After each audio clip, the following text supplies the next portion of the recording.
Welcome, fight fans, to the 16th episode of Before the Ball Man Speaks. I'm your host, as always, Andrew the Clown Kid Lawrence, coming at you live directly after UFC 192 and the instant classic main event light heavyweight championship battle between Alexander the Mauler Gustafsson and the still UFC 205-pound champion Daniel DC Cormier.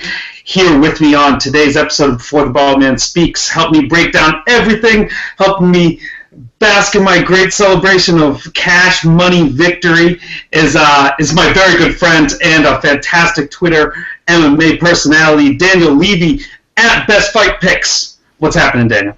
What's up, my man? How you doing? Man, life is good. I'm really feeling it. I'm wearing my old school New England Patriots cap because I'm feeling like such a goddamn winner. You know what I mean? Can you reciprocate this feeling? I can absolutely 100% reciprocate this feeling, man. Tonight was a good night. Got back on that horse, and here we are. You know, nights like this really reaffirm like why I like watching this sport and why I really like MMA, because not only do you get to sit there and use your brains a little bit and make yourself a couple dollars, but we also had a fantastic night of fights. We had some instant classics. We had a string of KOs in the preliminary events. We had a very solid and surprising result in the main event. We had a good curtain jerker on the pay-per-view. Well, no, fantastic night of fights, and we all get to brag about how smart we were as our wallets got fatter. So let's start right off the top with the main event. I called it right after the end of the fifth round, the best 205-pound fight of the year. Would you agree with that statement, Daniel? Yeah, I mean, who else would contend with that? And not only that, man, but I mean, those two they went to war. Everyone thought that DC was going to run through him, and once again, Gus proved that he's upper echelon, man. He's the real deal, and he was inches away again from winning that UFC light heavyweight title. Yeah, man. The split decision was kind of surprising. I think from everyone, I think most of the scores I saw had 4 rounds to 1, 3 rounds to 2. I was in the 3 rounds to 2 camp, only because I love, I'm a big fan of intelligent scoring. I've laid out this theory before.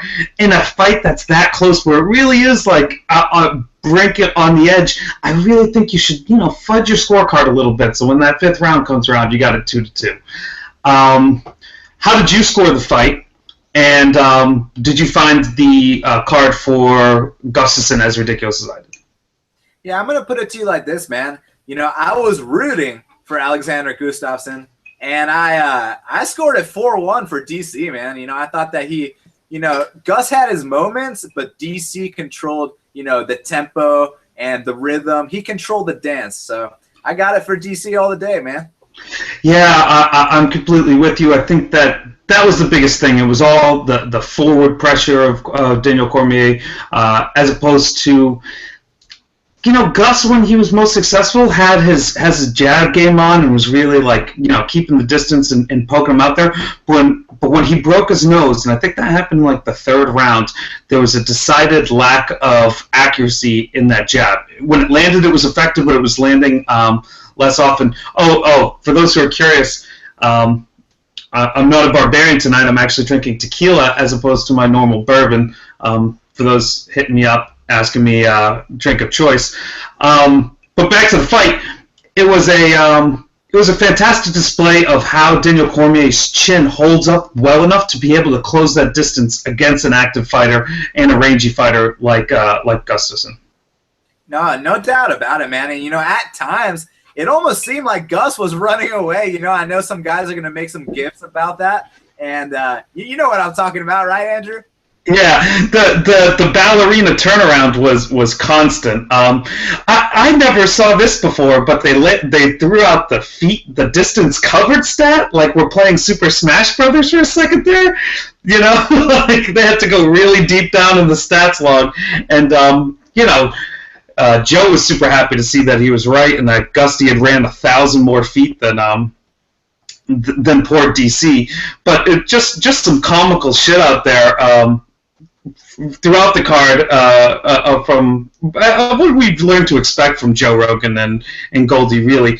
But I thought that was interesting that they went really deep into fight metrics to find the distance covered stat. Yeah, dude, I've never seen that kind of thing before. It would have been very beneficial back when Caleb Starnes fought, who was it, Nate Quarry? They're like pulling them deep out, man. Yeah, man. I mean, that's the fight that originated, like the marathon runner inside the UFC's octagon, man. And this guy, he wanted to run sprints in there, and he's infamous as a result. Yeah, no. I will give credit to Gustafsson because while he was running, he did manage to do the he threw his head over the shoulder. There wasn't like too many moments where he would just complete back turn sprint to the other side of the cage, which is, I guess, the instinct when Daniel Cormier is hunting you down. For you, was this fight of the night, hands down? Yeah, no doubt about it. I mean, yeah. What are the other candidates? You know what I mean? Oh, no other candidates. I was going to try to convince you that I had Rose Namajunas and Angela Hill as my contender, but no. We had No, not there. We had really just like an instant classic in this one. It's really rare when the stars align, and the best thing, the cherry really does land on top in a UFC pay-per-view. And that can sometimes be the appeal of the sport, but really, it's really the UFC products at its best when you have that great main event that encapsulates like a fantastic night of fights. Let's take a minute and talk. We can talk more about the main event if it comes up later, but let's talk a little bit about the co-main event and some of the other fights that happened. Ryan Bader with an upset, one of the 3 upsets on the night only, in a card that had a potential to have a lot of upsets, and I liked a lot of underdogs in this card. But a big underdog win for Ryan Bader over a returning Rashad Evans. How do you see this fight? Ryan Bader surging, Rashad Evans falling. Where do you see it, man? Well, first of all, I bet on Ryan Bader, and I couldn't believe he was an underdog. Rashad, I love that guy, man. I'm a fan of Rashad, and back in the day, he was the man, but, the style that he has where, you have to rely on your athleticism and your speed. As you get older, you start to slow down, and that's exactly what we're seeing. With Ryan Bader, even though he's never been the flashiest fighter or, the prettiest to watch, he gets it done, man. He's effective, and he just went in there, did his thing, 30-27, the former UFC light heavyweight champion. Yeah, there was that there was a couple of moments where Rashad looked good in the fight, but it was really few and far between. Ryan Bader, I also had a bet on him. A lot of tough winners won tonight. We had Ryan Bader winning. We had Juliana Pena winning. We had the tough Mexico guy winning. I think, Rodriguez won it. But anywho, besides the point, Ryan Bader showed a really nice lead hand and showed some crisp, tricky striking. And you just got the impression that he was such a larger and just bigger and tougher and had more power than Rashad Evans. And Rashad Evans' game, I guess he's beaten guys bigger than him a lot in his career, but he's kind of done it with that speed and accuracy that I don't think you're expecting to see out of him anymore.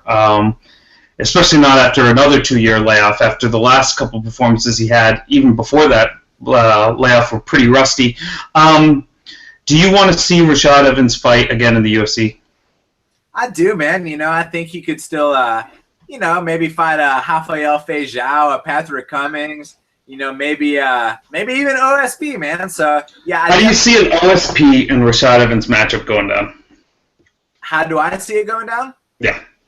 Well, here's the thing, man. I think that tonight Rashad had a lot of ring rust, and also, he is at the end of his career. He is past his prime, but he still has that dog in him. He still has got that fighting spirit. So I respect Rashad a lot. Even though he couldn't get it done tonight, he at least tried to get it done tonight. You know what I'm saying? Just Bader was the better man.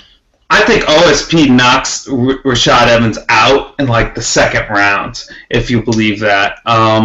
Yeah. Maybe not, but like, I don't know, I could see them getting into an exchange and Rashad like getting the better of it a little bit, so he starts opening up a little bit, starts going wild, and then OSP catches him hard.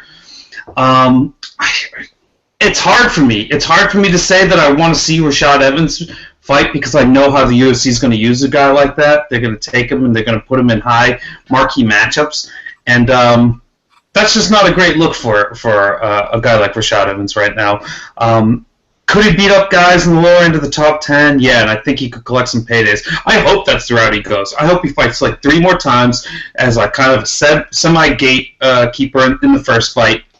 Gatekeeper fight again, and then, another contender name fight to maybe catapult his way into a championship that he ends up losing. Sure, that would be a great way for Rashad Evans to end his career, but I don't see him winning in like a meaningful main event again in his career, and that's probably why I'd lean towards the idea that I don't want to see Rashad Evans fight again.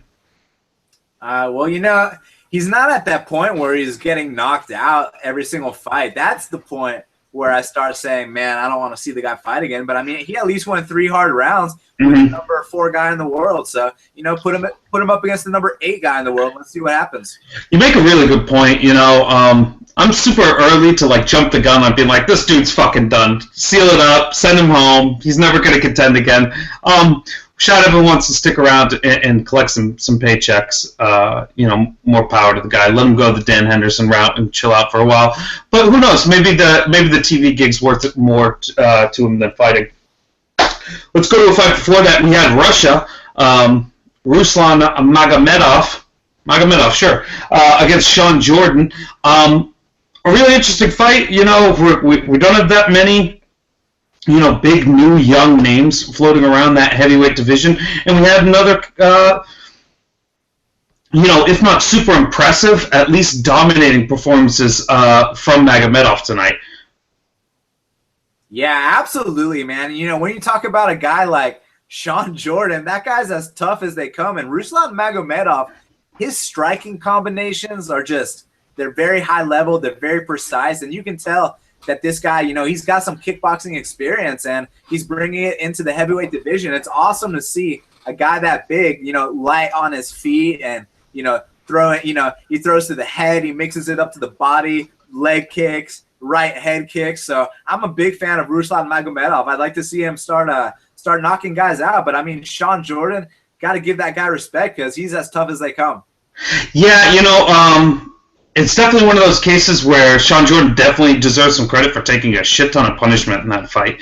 There was a lot of booing going on, I guess, towards the end of the fight. But I felt that this was a fight that kind of built in excitement. Like there was, as Ruslan started tying together some combinations, there were some really dangerous moments. And God bless Sean Jordan. He took a lot of shots and stayed in there and made it a competitive fight by still throwing and still going for the knockout punch.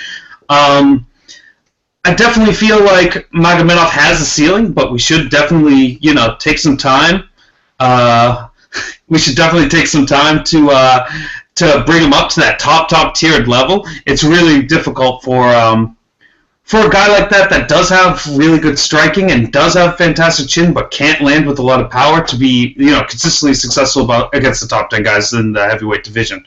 Where do you think Magomedov's ceiling is ranking-wise, and who do you want to see him matched up with next?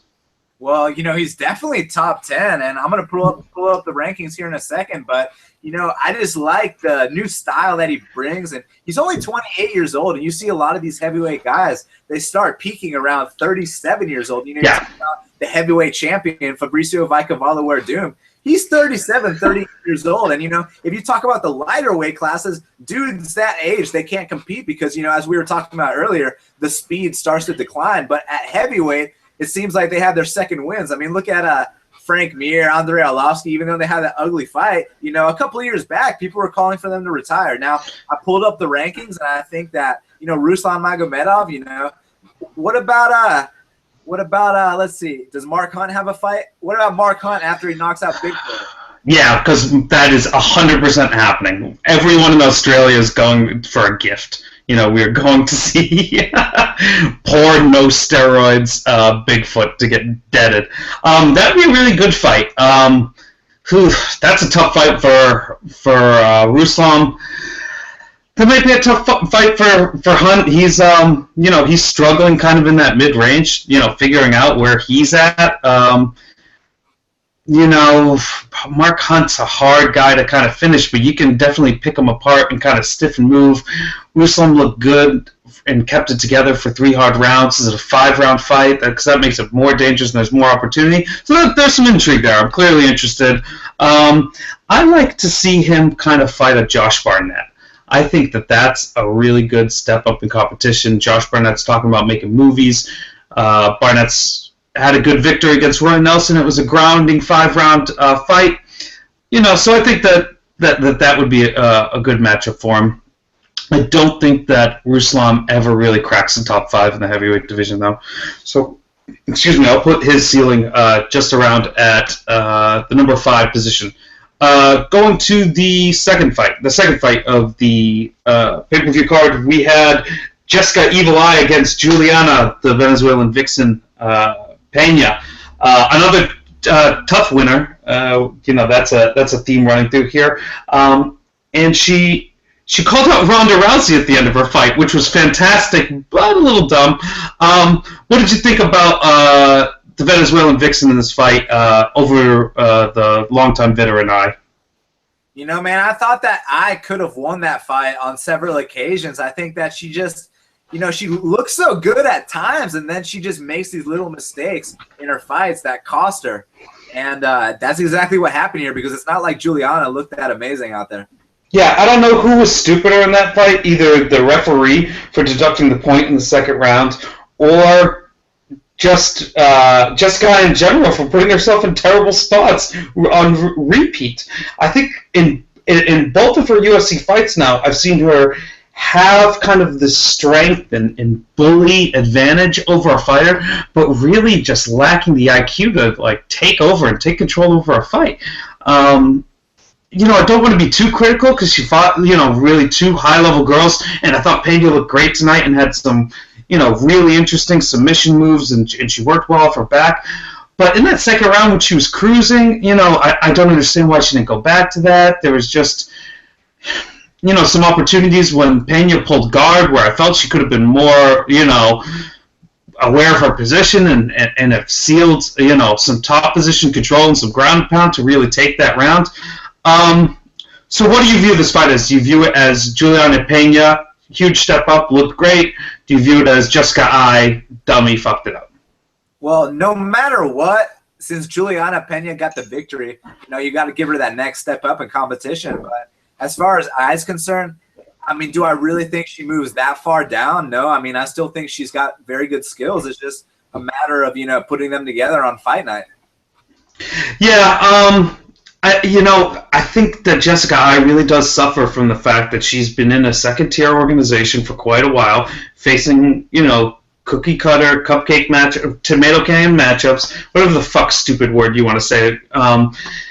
She's been fighting subpar fighters for quite a while, and just having that expectation of kind of going in there, pulling off your technique, not having to go to a plan B, that builds into your thought process and your preparation as a fighter. You go in there with the expectation of a win instead of the expectation of a fight. And I really think that that's detrimental. It's almost as detrimental as taking time and being away from the sport. Let's see. I think no, that was all 5 fights in the main thing. Oh, no, I totally forgot Ali Bagatinov against Joseph Benavidez in the 125-pound division. Joe Benavidez, one of these guys in no man's land, Misha Tate zone, floating around, having lost twice to the champion, but still very much a contender in his division. Ali Bagatinov coming off, his long suspension for, using Lance Armstrong's drug of choice. Ali looked good in some spots, and I really thought that this fight was a lot tighter than the commentators made it out to be. But a clear win for Joe Ben. Was there any controversy for the scoring for you, Daniel?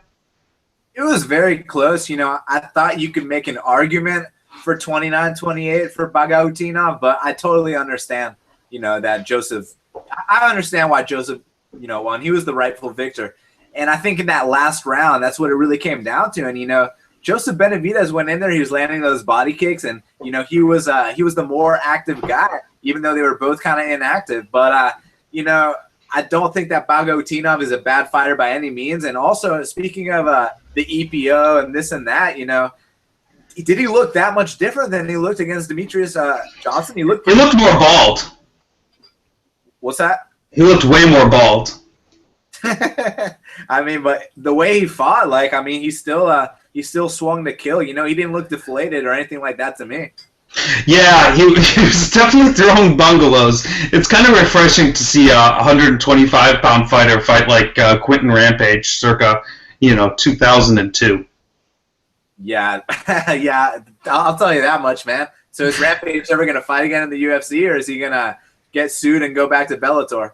Either way, Rampage will continue to be one of the more hilarious stories in MMA. So I'm excited. I really think that you gotta just put Rampage in there with some clown fights. Rampage against Evans right now sounds delightful. Make that happen in the UFC. Who gives a shit if it gets canceled because of legal reasons? Just that sounds really nice. Well, the first time they fought was terrible, bro. Huh? The first time Rashad and Rampage fought was fucking terrible, bro. Yeah, no, I think it'll actually be good because one of them will get knocked out. If we're going to do that fight, everyone should be allowed to use steroids, though. We should just make an exemption and just say, let everyone, go back to your former glory. I know Rashad's never popped, but he's starting to get the old man body. He could use the Dan Henderson treatment, Yeah, definitely. For all the veterans, let them get on that TRT and, they should start a veterans division. You know what I'm saying? I thank God that you mentioned this. I've always said that. Did I steal this idea from you? Because I thought, there's the senior PGA in golf, fucking the senior UFC. There it is. Problem solved. Everyone gets a TUE exemption, a constant testosterone. If they come up with better stuff, let's let them use those steroids too. Yeah, no doubt about it, man. I mean, what else would we do, right?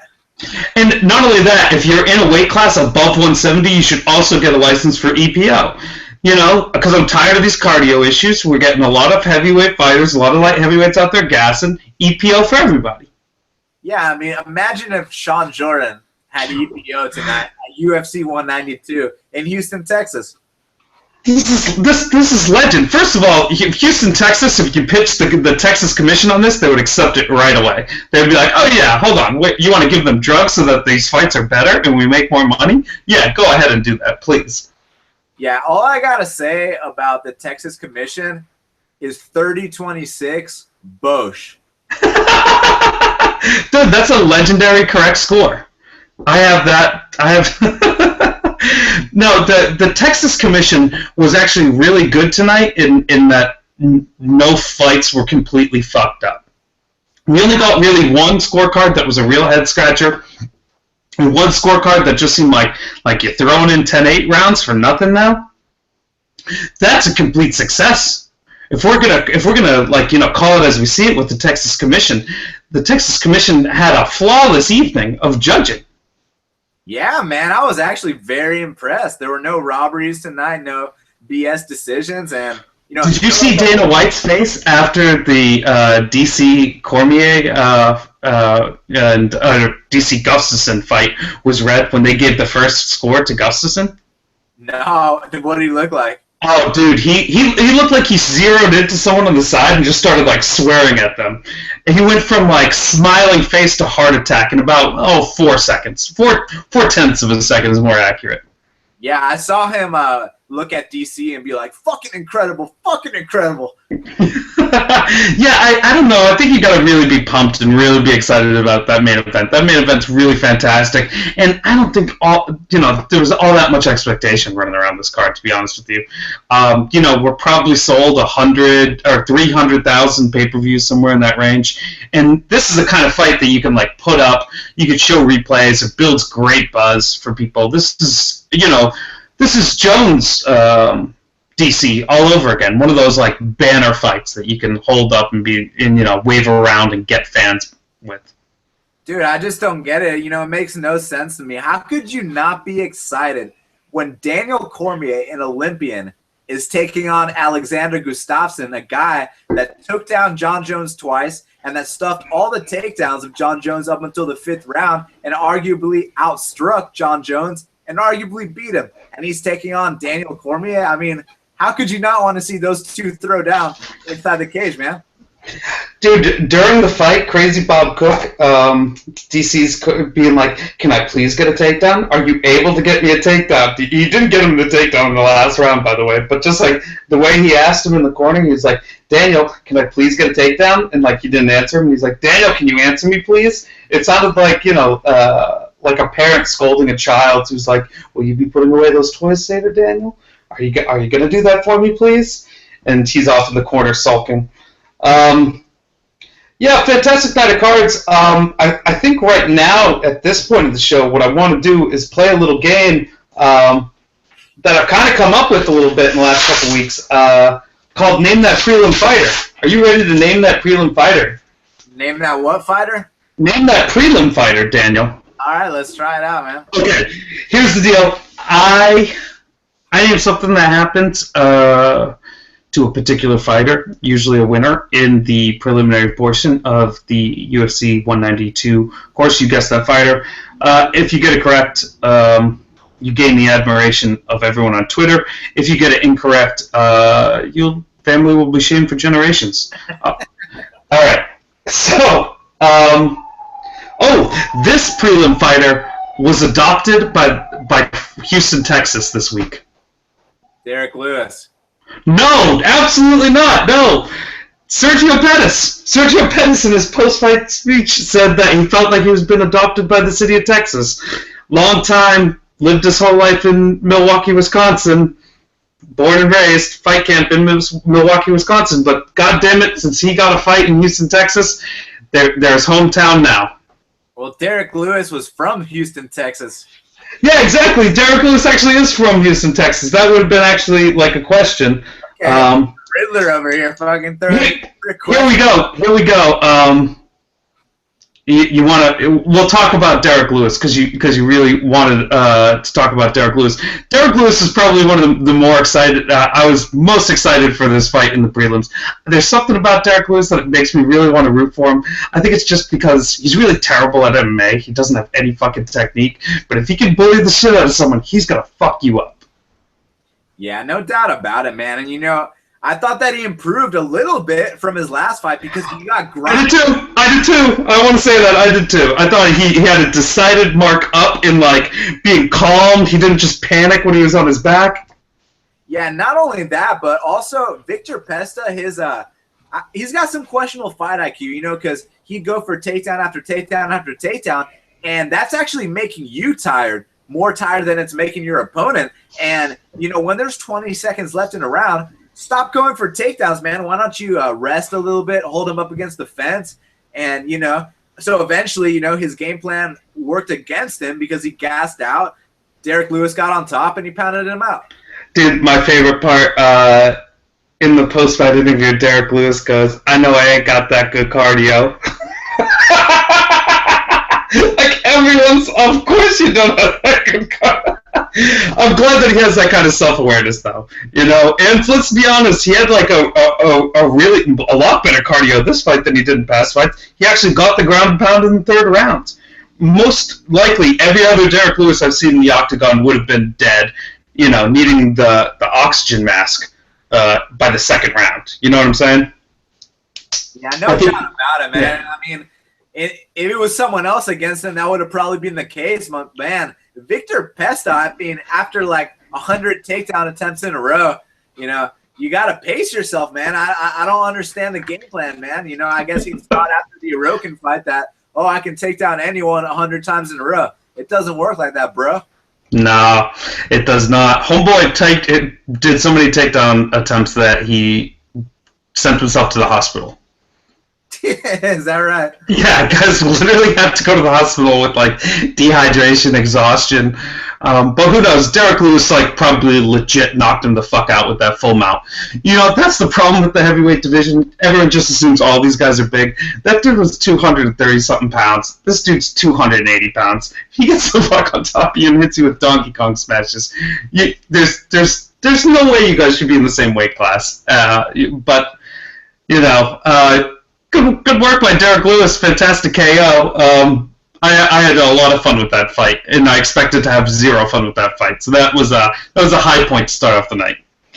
Yeah, go ahead. I couldn't say it better myself, man, because, if Derek Lewis gets on top of you, I mean, game over, man. I mean, would you want that guy on top of you landing those lunchbox fists? Oh, good God. No, the dude looks like he's such an animal, just like in physical size. He's just remarkably intimidating, even in the heavyweight division. All right. The next, name this prelim fighter. This fighter is from Kabardo, Balkaria. Baccaria? No, Kabardino. Sorry, excuse me. Kabardino, Balkaria. Where is that? That is the location, and that's the name of a region of what we would consider a state of a prelim fighter on the UFC tonight. If you don't know, guess. I don't understand the question. Where the hell is that? He is from this place. This place. I will give you another hint. It is in Russia, ish. Okay. You're gonna make it easy for me? Real easy. Victor Pesta. No, not at all. Albert Tumanov. You know how everyone's from Dagestan. This guy's from an even more war-torn, more poor, more economically devastated, apparently tougher region than even Dagestan. Albert Einstein Tumanov with a fantastic KO victory over Abercrombie and Fitch model Alain Joubon. I didn't realize that the FS1 prelims were on limits. I was only guessing from the Fight Pass prelims. Fight Pass. No, man, we got to expand it to the whole thing. You can't be breaking down every single... if I'm limited to just the Fight Pass most times, then I'll only have to be able to talk about two fighters, both of whom may possibly, or most likely, are boring as shit. All right, give me another one. Okay, well, let's talk about that fight real quick, because I thought that Tumanov showed himself to be really good. I think that, the sky's the limit. It's a really tough division. There's a lot of people in it, but and there's a lot of potential in it, but I really think that he has a shot at being a top 10, top 5 guy and, potentially getting himself in the mix in the title shot if he adds a little bit more to his skill set. Yeah, first of all, both of these guys are complete badasses. I mean, Juban's the kind of fight that he will strike until either he goes down or you go down. And, tonight he went down, but it is what it is, man. Tumanov, he's getting better every single fight. He's such a sharpshooter. He's such a sniper with his striking. He's so precise. And, he really goes out there and he's got a mission, man. And I agree with you that he can definitely be in the top 15, top 10, in the years to come, in the year to come, in the months to come. You just got to stay active. And, another thing I want to say about this guy is I think he could fight at 155, but I think it benefits him to fight at 170. And the reason I'm saying that is because I'm talking about like guys like Robert Whittaker. I'm talking about guys like Dustin Poirier, where they made that career change to go up a weight class. They're cutting less weight, and now the speed really translates, and that's what we see with these guys. Yeah, fighters just are such locked-in individuals. Like when things are going good in their career, and clearly Tumanov's like hitting his career stride. He's finally starting to see those paychecks build. He's fighting higher and higher level competition, winning impressively tonight in a really good spot in a showcase fight on a big pay-per-view prelim. They're just so adverse to change, once things are going good, that I don't see that possible. But I really think he's one of those guys who may potentially be successful with the change like you're talking about. If he'll do it, probably not. Poor Alain Juban, usually pretty good showing. Protested the stoppage a lot. He should not have protested that stoppage a lot. He was knocked the fuck out. So I think that was a completely justified stoppage there. All right, the third question of the night. If you get 1 out of 3 of these, let's just say that you won. You're a winner if you get 1 out of 3 of these. This fighter made out after their victory. Not made out, like they literally they kissed face. They made out with another human being. They were making out. Oh God, was it that obvious on the camera? You see, I watched the stream on BT Sports, so. Oh no, that's not true. It was on Fox Sports, so I watched it actually on Fox Sports tonight. I was hoping that wasn't televised to everyone. Damn. Okay, so you're a winner on like some technicality because that was a weak ass question. No, it's not that. It's that's the only one that I stuck around for. I didn't even hear the other post-fight interview. You gotta watch the post-fight interviews, I think, on the prelim section, because that's when you get people saying some insane shit. It happens very rarely, but when you get some good, crazy shit happening on the microphone, it's really nice. Juliana Pena probably won my best post-fight tonight with saying that she was trying not to say crazy stuff and she needs to learn PR better and how to stay politically correct. I really appreciated that. Rose Namajunas, she kind of tooled out. Angela Hill took her back, choked her out. Rose is ranked 4th in the 115-pound division. Do you think that ranking is justified, or do you think that it's really still too early for her in her career? We really don't know where she sizes up with the rest of that division. Well, it's such a shallow division that I don't really see a problem with it because I'm looking at the rankings right now, and I mean, she's number 4, and the people behind her are, Tisha Torres, and I think that at this point in time, Namajunas would beat Tisha Torres, and obviously we got I think Randa Marcos, she's at number 7. I think she should be ranked a little higher. I think that she's going to present problems in the years to come, and it is what it is, man. I guess she's ranked number 4.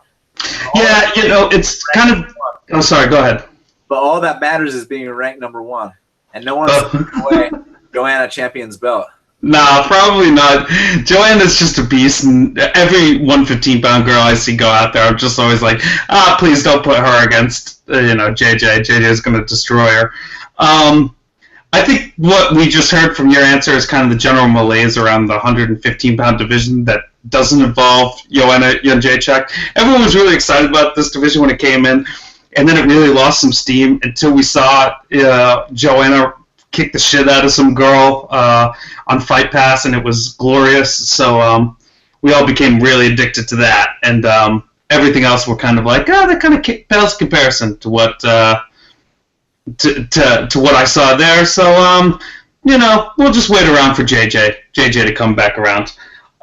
Let's run through the rest of these prelim fights, all right, man? And then we'll talk about what was our favorite KO, because there's a rash of really good knockouts and just finishes in general going through this card. Talked about Derek Lewis and his come-from-behind victory and underdog victory against Victor Pesta. Sergio Pettis in, big step up in competition, defeats Chris Carriazo. Gets a little sloppy there in the 3rd round. Where do you put Sergio Pettis? Do you think he is a legit contender in the 125-pound division? I mean, I think he's a legit fighter. As far as being a contender, he's got to work his way up. And, people got to remember the kid's only 22 years old, and, he needs time to develop. And every single fight he's getting better. I know that he lost his last fight, but in the 1st round of that fight, he was looking really good. He just lost his concentration in the 2nd round. And in this fight tonight, he showed some big improvements. So I think as he continues, he needs the next logical progression in terms of opponents, and I think he's going to get better fight by fight, and then one day, maybe when he's 25, maybe less, he's going to challenge for that title. But there's so many guys in that UFC flyweight division coming up. There's guys like Ray Borg, there's guys like Justin Scoggins, obviously Joseph Benavidez and John Dodson, they're at the forefront right now, but as the time goes by, they're going to fall back in the rankings because that's how it goes, man. You remember when John Fitch was number 1 at welterweight, then he's number 3, then he's number 10, then he's cut from the UFC, then he's losing to guys. That happens. And that's just how it goes with every great fighter. Back in the day, a prime Rashad would have killed a prime Bader, but a past prime Rashad can't beat a prime Bader, and that's just how it goes, man. Yeah, the game passes everyone by, and it seems that it affects the lower and weighted fighters more. We clearly see that with heavyweight fighters being good up into their mid-30s. I think he could be part of this next generation that really runs at the title.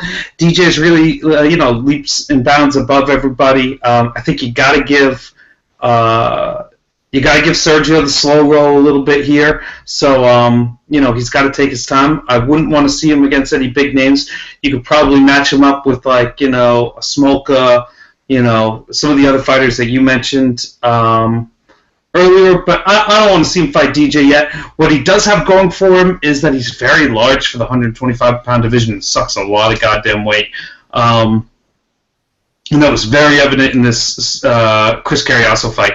I think it was really terrible that Chris Carriasso was able to kind of manhandle him in that third round. It really showed that Sergio's got a lot to learn and still got to learn that next push, that next level of cardio. But only good things to come in the future for Sergio.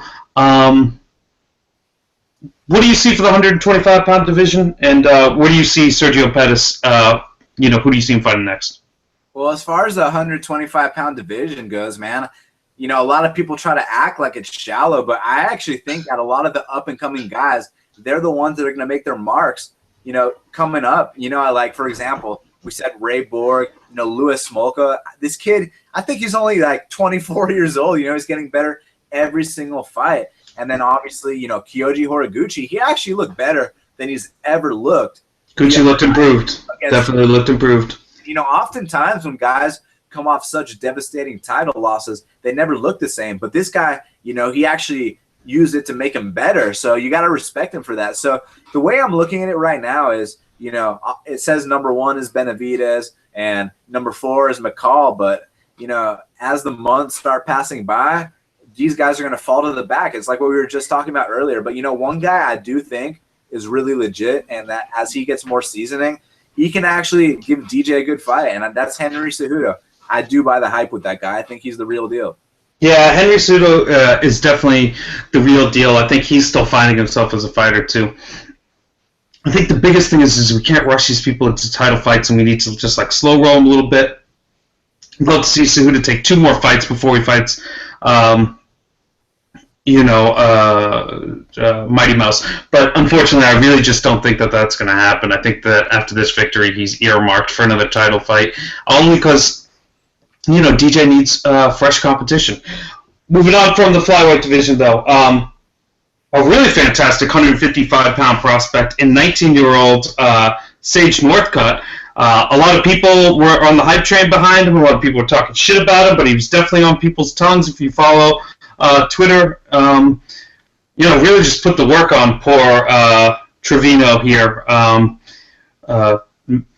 He just got worked up. There was some controversy over the decision to stop it early in the first. I didn't think there was any controversy at all. I think that Sage just put that goddamn work on him. You know what I mean? Dude, I'm laughing that there's even talk of that being controversial, man. I mean, he went out there and he basically he destroyed him in a way that you see on like Tekken 4 or Super Smash Brothers, because that was some shit right there. I mean, that kid is so damn athletic and skilled. Obviously, we want to see what happens when he fights a wrestler. We want to see what happens when he fights, a seasoned veteran. But, put all that aside for a second. Let's look at this kid's skills. Who else is throwing kicks that fast? Who else is that athletic? I mean, this guy's been training since he was 4 years old, and he's 19 years old now. So for a lot of people, they look at it like, oh, he's young, he's new to the game. But in my eyes, this kid's a veteran because he's been training his entire life for this moment. And he went out there, and he looked like a world champion. But that was Francisco Trevino. That was Francisco Trevino. With that being said, a lot of people have been saying stuff like Johnny Case is going to be a future world champion. Well, you know what? Johnny Case didn't do that to Francisco Trevino. Not even close. Sage Northcutt ran right through Francisco Trevino. Trevino was 13-1 coming into this fight, right? Oh, yeah. Only loss being a decision. He's fighting bums in Mexico, though. Let's be real. He's fighting bums in Mexico. Yeah, but he went to a decision with Johnny Case. I mean, Johnny Case could have knocked him out in the first round, but he didn't. He went 3 hard rounds. And against Sage Northcutt, he couldn't even make it a minute. Sage Northcutt, so I can't wait to see, what's the next step. But, obviously they got to give him, the next worst fighter. Just so we can see another annihilation. Yeah, in the 155-pound division. But, they just cut, like Ramsey Nijum. So, who else would you suggest that we give? I don't know. There's so many people in the 155-pound division. Give him someone low level. Give him one of these fucking tough winners. All these 155-pounders that we always have filtering in and out of this goddamn company. Just, I think you Michael Venom Page him and just put him into one or two or three showcase fights. Then fight him against a top 25 guy, top 30 guy, somewhere in that range. I want to see some showcases. Get that Greek guy back. Get Christodoulou back out here. And let's watch him get fucking liver kicked to death. What about, Justin Edwards versus Sage Northcutt? That's good, yeah. Wow. Just spike him on his fucking head, What they'll probably do is they'll do something cruel, like put, Yves Jabouin again. Is Jabouin retired officially? Or is that, a real thing? Or was he just talking? Nah, Jabouin's definitely not retiring because, you're talking about Yves Jabouin? Yeah. Yeah, no, he's not retiring, but they're in different weight classes, man. What? Who am I thinking about then? Just retired, started doing UFC tonight, 155-pound division. God. Yeah, there's so many. This is the problem with alcohol and the 55-pound division. They shouldn't be mixed. There's too many goddamn fighters, and you just start, doppelganging them for other fighters in your head. You talking about Sam Stout? No. But yeah, Sam Stout would be an interesting fight because at least you're talking with, a dude there. Well, not anymore because he doesn't have a chin, but, Sam Stout from a little while ago. The dude who knocked Sam Stout out would be great if he hadn't retired also. But yeah, I don't know. Jesus Christ, 155 pounds as so many goddamn people. Like I said, just filter someone in there. And I'd like to see him get a showcase fight. Kid's charming-ish, at least he spoke and answered questions well, articulated himself in an intelligent manner. So, things are up for him. He's a 19-year-old guy. He looks like an Abercrombie model. God damn it, we're trying to get some women in the sport. We're trying to make some fucking money for these kids. Let's build the talent the right way and make these dollars while we're doing it, huh? Yeah, no doubt about it, man. And I like to call him Sage Van Zandt. So, I think that... That's good. They're going to give him the right fights, the next logical progression, because, look, he fought Francisco Trevino tonight. So that doesn't mean that you're going to put him in a fight with Anthony Showtime Pettis. That means that you're going to put him in a fight with, Joe Proctor, with, yes, guys like that. So he needs to build his way up and, so be calm, my friend. It's okay. He just needs to take the next step up. And, man, it's too bad they cut Ramsey Nijem because that's the kind of guy I'd want to see Sage Northcutt face next. That'd be a good test. That'd be an actual test for Ramsey Nijem if he could stick around the UFC. Can you beat these new young up-and-comers, these fucking buzzsaws coming through? A lot of people can make 155 pounds. A lot of body types can.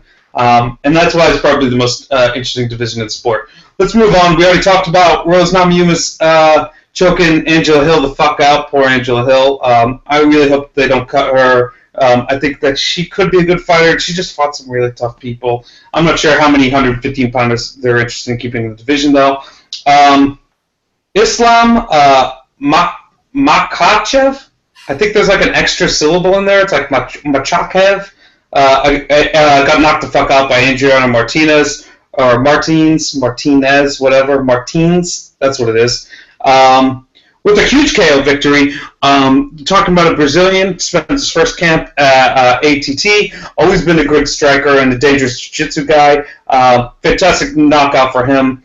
Where do you see Martin's future? Do you think that he can contend in the top 15, be a gatekeeper? What do you think, Dan? Well, he's definitely got the skills, man. The guy, his only loss in the UFC is against Cowboy Cerrone, and he was looking really good in that fight. It's just, if anyone hits, if anyone lands, or if anyone gets a clean Donald Cowboy Cerrone head kick to the chin, you knock the fuck out. I don't care who you are, you're going down. And Cowboy Cerrone, he's a sniper with that head kick. When you're not expecting it, he'll launch that thing, and he knocked out Martins. It is what it is.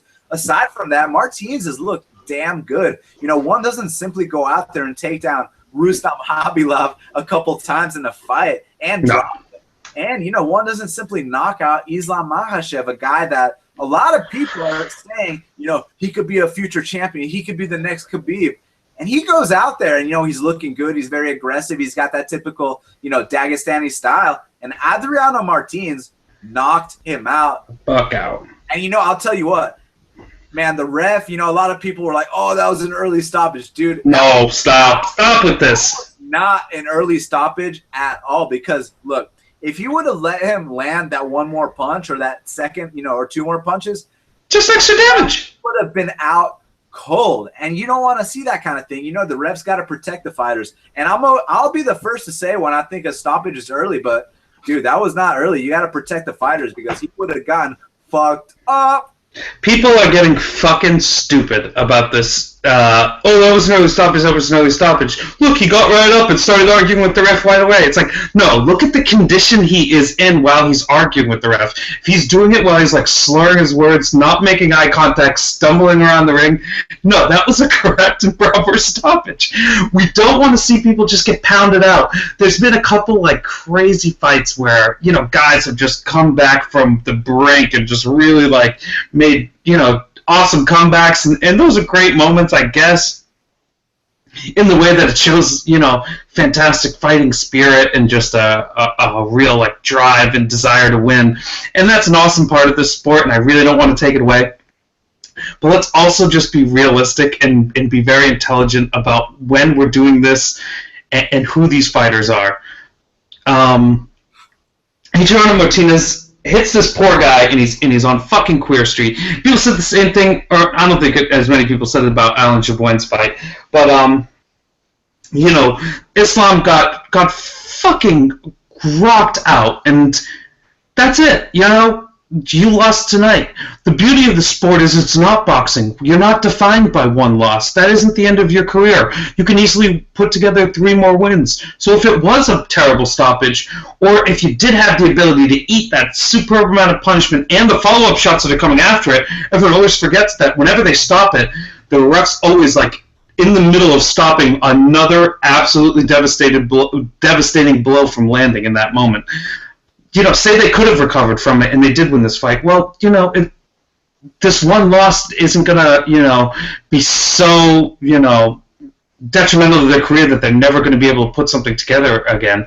Plenty of title contenders and title holders right now in this sport have multiple losses on their career. Some people like Robbie Lawler were considered like failures and kicked out of the sport out of the UFC. And look at him now. So we really have to err on the side of caution. We really need to save young fighters' brain cells. So stop fucking complaining every time you think that there's an early stoppage, because it wasn't an early stoppage. That guy was nearly knocked the fuck out. I would like referees to be more safe and more cautious in general towards fighters, just so we can have these guys have longer careers and take less punishment in general. Do you want to say something on that? Yeah, talking about giving him a chance to recover, that wasn't a situation where you could give him a chance to recover, because that was a situation where if you didn't stop that, he would have eaten that follow-up punch or 2 follow-up punches, which would have put him out cold. And, like you said, man, he's a young guy, and he can always, he can get back up on the horse, put up a win streak, and get back at it, man. We've seen tons of guys, lose a devastating fight and then come back and look incredible. All right. For example, let me tell you a prime example of someone who had their hype derailed to the max, to a point of seemingly no return, and then they come back and win the title. I'm going to give you a little trivia. Can you guess in the next 5 seconds who I'm talking about? I mentioned Robbie Lawler, but you're probably, I don't know who. Robbie Lawler is a very good guess, but I'm talking about Showtime Pettis. Obviously he jumps off the cage and he kicks Benson Henderson's head off, and then he wins the WEC belt in the very last WEC event ever. Then he comes to the UFC. After that, the Showtime kick was shown on ESPN, and let me tell you about ESPN.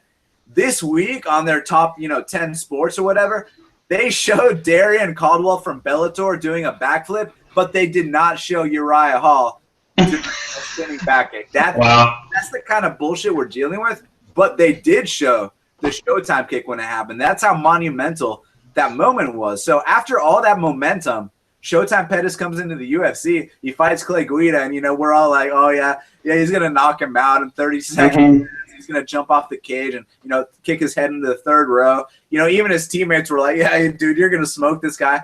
And he goes out there, he can't get off on his strikes. He gets grapple fucked the entire time. And then people completely fall off his bandwagon. They're like, oh, he's overrated. He's not the real deal. And then he comes back. He strings some wins together, and he wins that title against Benson Henderson. As a blue belt, he submitted Benson Henderson, who was a black belt. So, I mean, the dude's a fucking badass, and his brother looked really good tonight, too. Yeah, I mean, there's plenty of examples. Andre Arlovski, for fuck's sake, lost to Anthony Johnson in the World Series of Fighting in a heavyweight bout, and now he's contending probably for the title pretty soon. Listen, I'm out of liquor drink. I'm out of beer. I'm even out of my water drink. That means it's time to put a bow on this show. Let's grade this card. We didn't talk about the Yair Rodriguez fight, and Yair looked really good. He looks like he's got some potential. I really, I liked him, but I think that was a showcase fight against Daniel Hooker. He broke his foot, went through some adversity, whatever. No comments about Yair Rodriguez. What was we all know what your fight of the night was. We all know what my fight of the night was. What were your two performance of the nights? And, what were your two performance of the nights? And then we'll grade the show together. My two performance of the nights, since we didn't talk about it, I got to go Yair Rodriguez. I think that, this kid had a lot of hype. In that fight with Rosa, he did some techniques that we've never seen. And, a lot of people might have thought that, maybe it was a fluke, maybe it was a handpicked fight. But let me tell you something. That kid was a plus 200 underdog against Rosa. We cashed that shit, my man Andrew and I. In this fight, he was the favorite, and he went out there, and, one doesn't simply do a somersault and then head kick someone in the face and land that with such accuracy. And when you talk about Dan the Hangman Hooker, this guy is as tough as they come. If you saw his fight with Maximo Blanco, I mean, those two stood toe-to-toe for 3 straight rounds. And against Yair, he couldn't find his rhythm. Even when he was on top and Yair was on the bottom, Yair was still winning. He's slicing him up with those big elbows. This kid is only 22. I think the sky's the limits, and I think that, these guys, that they throw the techniques that everyone else is too scared to throw. Guys like Anthony Showtime Pettis, guys like John Jones, guys like Conor McGregor. Now, obviously Yair Rodriguez is very young in his career, but at one point Conor McGregor was very young in his career too. At one point John Jones was young in his career too. Who's to say that Yair Rodriguez, with the proper seasoning, he takes the right. He's the Mexican Conor McGregor. He could be the next guy that really takes. He could be the face for the Latino UFC fighters. That's what I think. I think you slow roll this guy right. You get the right matchups for him. Let him keep his confidence while he's doing his big kicks and shit. That could be a very marketable fighter and a very guy. I think a guy you can probably sweet talk into a title contention. Once again, cards are stacked against him, division-wise, talent-wise. I'm not sure if he's quite there. But you know what? He's super young. If he adds a couple layers to his game, sticks around, that Jackson Winklejohn camp, big things for the dude. But you ducked my fucking question. You got to pick, your KO, submission, performance of the nights. Which normally it would be KO and submission. I kind of like it when it was KO and submission. But I think we only had one submission tonight anyway. So pick your two performance of the night winners, man. Well, like I said, man, my first performance of the night was Yair Rodriguez. And my second one, man, I want to give Albert Tumenov and Alan Jouban the performance of the night because, it was one of those things where, Albert Tumenov could have gone down, but Alan Jouban, he was the one that went down. Anytime you go toe-to-toe, it's 50-50. One guy is going to fall. But, the fact that they had the balls to do that kind of fight, that's exactly what the fans want to see. We don't want to see guys clinch up against the fence and, little knee to the thigh, little foot stomp, the crowd's booing. We want to see guys like Alan Jouban and Albert Tumenov throw down in the octagon, and that's exactly what they did. So for that reason, I'd give them both a performance of the night. Fantastic.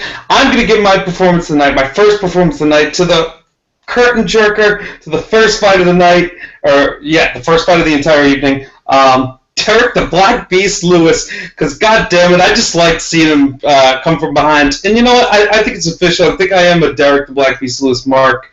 I'm proud to say that. I don't want to have I don't have any shame going on saying it. I'm a Black Beast mark. I really like where I was at there. So give him performance tonight for his third round KO, and I really actually liked Albert Einstein Tumenov's KO. I think that I kind of disagree a little bit with you. I think that 2.5 kind of had that in the bag the whole time, in that he was pressuring, the jab side of Gibran, and it really caused Gibran a lot of problems. He got in his head real quick, and then he just had that finishing instinct. Poor Sage Northcutt. He'll probably get 50,000 G's because Dana White seems like he's all over his dick. But I like it. Give the guy some money. Let him train full time. Invest that money into his career.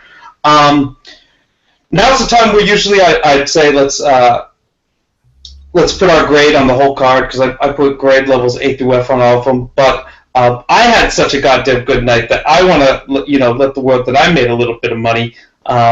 Usually I don't get to toot my horn too bad because I'm not all that successful, but I nearly made 10 units tonight, which is a huge, big recovery for me if you've been following how I'm betting. I've been up and down all year, and right now I've been floating at like -4 units. So a huge come from behind here for me. I'm hoping this last quarter of UFC really puts me in the +10, +15 unit range to cap off the year. Daniel, you made some bets tonight. People are curious, how'd you do? Well, first of all, I want to congratulate you on, having a 10-unit night. Holy shit, dude. That's badass, man. I wish I had a 10-unit night, but, still went out there, won 2.46 units. I had a parlay with Victor Pesta and Sage Northcutt. And, Victor Pesta, he goes out there, he's doing the game plan. But like we were talking about earlier, he wore himself out. And when you get the Black Beast on top of you, that's all she wrote, man. So, that died. But no one's shrugging off 285 pounds, brother. Yeah, but then... What cash for you? Then we had Ruslan Magomedov and Yair Rodriguez in a parlay that cashed for nice 2.01 units, and then took that 1.5 unit play on Ryan Bader at +130. Yes, I was on 1 unit for Ryan Bader too. That's smart money right there, I thought.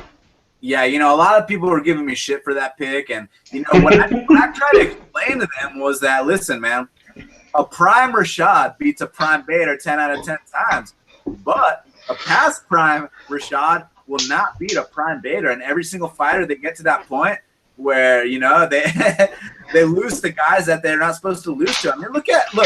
I'll tell you like this: the game passes you by in 2 years. We see it every single time. A year plus. Break from the game, you lose. You lose a fucking step. You got to be a special dude. You got to be the only person I've seen do it successfully is Dominic Cruz. I ain't seen anyone else take like a substantial amount of time, like more than 8-9 months off the game, and come back looking great. They just don't happen. Yeah, no doubt about it, man. I mean, you put it best, man. I don't think I can top that. Yeah, all you hate. I got hate for that bet too. You guys are silly people, and no, you're not silly people. I'd like to thank you out there for driving the line the way that you did, and for making the bets that you did. My mistake for not getting more value on Ryan Bader. That's what I want to say. Thank you to all you people believing in Rashad Evans at what is he, 37 years of age? Make him a favorite in every fight you want to put him in. All right. And I mean, just look at it this way, man. Okay, in his prime, back when he was the fucking man, right? Yeah, it was so long ago. You would still get dropped in the 3rd round of every fight. The Thiago Silva fight, the Rampage Jackson fight. And then after that, when he's past his prime, then he's having those very uninspired performances against John Jones, against Lil Nogueira. The Nogueira fight. Thank you for saying that. That was that is a red flag for anyone who's following the fighter's career to realize that there's something up when you're having that performance against Little Nog. No big knock on Little Nog, but the guy's goddamn mummified. Yeah, no doubt about it, man. And, here's the thing. We were talking about should he retire. I don't think he retired because I still think there's fights like Rashad versus Shogun, fights like that we haven't seen yet. They're both at the end of their career, but they're both, semi-competitive. They can never reach that top 5 anymore, but they can still put on a good fight for the fans. Yeah, I like that. I like Shogun against Rashad. I'm going to take that as my idea. I'm going to preach it to the world. What else did you win on? Did Rashad? No, I think that was it, man. I had Ruslan and Yair in a parlay. Oh, and then you had that, and then you had one parlay bust. Yeah, I put bets all over this card, dude. And Ryan Bader. Yes, and of course, that's what I forgot about. Yes, yeah, Ryan Bader. What, And I had Tyron Woodley at plus 300, but homeboy was up 26 pounds on fight week and couldn't show up, whereas the guy I picked made 170-pound championship weight. So I thought I picked the right guy at plus 300. You know, people can talk about, oh, Johnny this, Johnny that. Well, if the guy's such a champion, why the fuck didn't he show up, huh? Yeah, you got to make weight, and the explanation seemed really weak. Yeah, it was weak as fuck, but listen, I'm just talking shit. I got a lot of respect for Johnny Henderson. The guy is a competitor in every sense of the word, and he would, if he hit me with his left hook, I'd go flying out the window. So, you know, it is what it is. Of course. But as a fan is concerned, make weight, motherfucker, or fight Kelvin Gastelum at 185 pounds. Perfect solution. That's why, Daniel Levi, you're a smart man who scraped some units out of this card. All right, dude. Real quick, if we're talking about people who made Monday night, let's give California MMA. Let's give Dougie a shout out. He made a goddamn fortune, as he's apt to do every once in a while. I think it was like plus 22 units or something ridiculous. What? Yeah, he went yard. All right. My boy Dougie. We're putting this to rest. Give me your letter grade, A to F, the whole card, all together. You know, Fight Pass, Fox Sports 1, the pay-per-view. What is it all? Yeah, man, I'd give it a solid B plus. You know, B. I think B is a good way to put it. Yeah, I gave this card a B plus. I gave the main event a solid A. I think it was a classic, you know, all-time good fight. This is a fight you could show to be like, this is the sport of MMA. This is what's interesting about it. There's great shift changes and high drama, and it looked like both men could take it in one point, and then one man really, you know, instituted his will.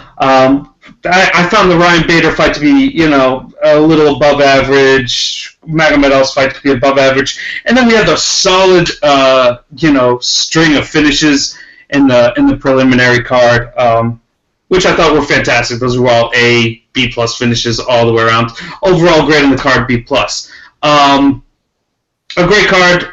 Thanks everyone for sticking around and watching us to the end. I want to give a shout out to my guest, Daniel Levi at Best Fight Picks. Daniel, why don't you tell the people a little bit about where they can find you, what's going on with the website, how much goddamn money you're making for all these people for free, and all the fantastic interviews you'll be doing over there at Best Fight Picks.